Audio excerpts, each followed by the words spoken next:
Salut tout le monde, ici Adrian Mercier. Bienvenue sur ma chaîne, dédiée à notre belle planète et aux enjeux de l'écologie. Si vous voulez en apprendre plus sur comment protéger notre environnement et adopter des gestes éco-responsables, pensez à vous abonner pour rester informé. Prêts à explorer ensemble? C'est parti. Bonjour à tous et bienvenue sur ma chaîne. Aujourd'hui, je vous emmène dans un voyage fascinant à travers le temps, en explorant un sujet qui allie histoire et science, la pollution de l'Antiquité romaine retrouvée dans les glaces du Mont Blanc. Nous allons découvrir comment des chercheurs ont mis au jour des traces de l'activité humaine d'il y a des siècles, et comment ces découvertes nous éclairent sur l'impact de la civilisation romaine sur notre environnement. Restez avec moi pour plonger dans cette enquête passionnante qui nous rappelle que la pollution n'est pas un phénomène récent. C'est parti! Jusque dans les glaciers des Alpes, les Romains en laissent leurs empreintes.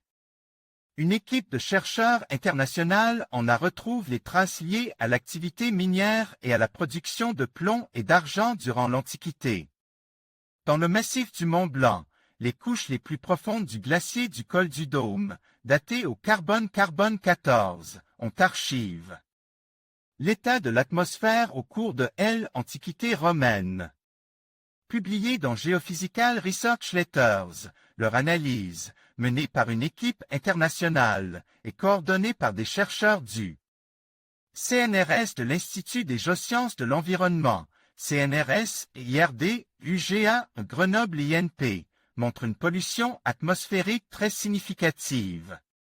En métaux toxiques, la présence de plomb et des antimoines, dont c'est le premier enregistrement dans la glace alpine ancienne, s'avère lié à l'activité minière et à la production de plomb et des argent des Romains, donc bien avant le début de l'ère industrielle.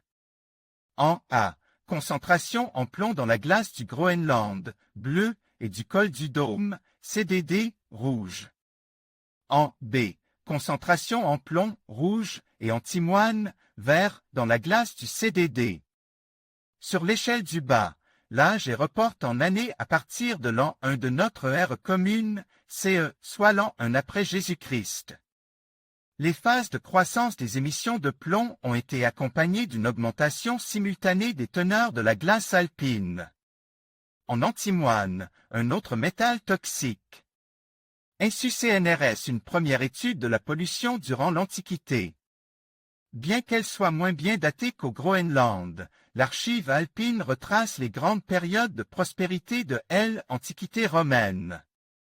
Voir ci-dessus figure 1, avec deux maximums des émissions de plomb bien distincts, durant la République, entre 350 et 100 AV. J.C. Puis l'Empire, entre 0 et 200 ans APR. J.C. Les Romains extrayaient le minerai de plomb argentifère pour produire le plomb nécessaire à la fabrication des conduites d'eau, et l'argent pour la monnaie.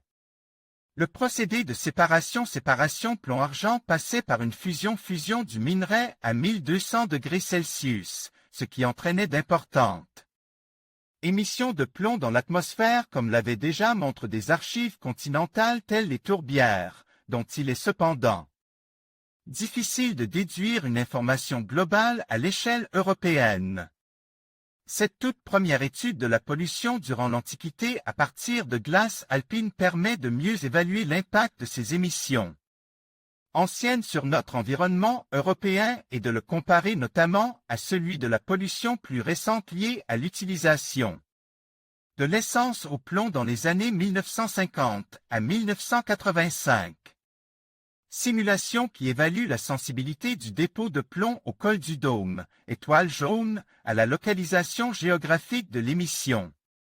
Cette carte indique également l'emplacement des principales mines connues de l'Antiquité romaine. Pour la région située, environ 500 km autour des Alpes, en bleu celles supposées actives dès la République romaine, et en rouge celles qui le seront plus tard. En dehors de cette zone, toutes les autres mines sont reportées en rouge, quelle que soit l'époque. La glace alpine est donc représentative de l'atmosphère de haute altitude qui est alimentée par les émissions de France, Espagne, Italie, et du bassin méditerranéen, et dans une moindre mesure d'Allemagne et Angleterre. Ainsi CNRS.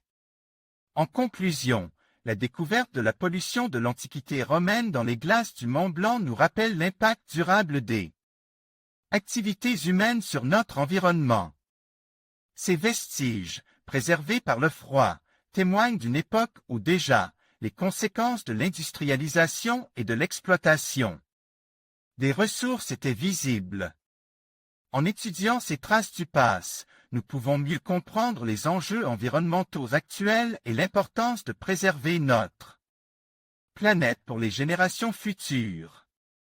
Il est essentiel de tirer des leçons de l'histoire pour agir de manière responsable et durable aujourd'hui.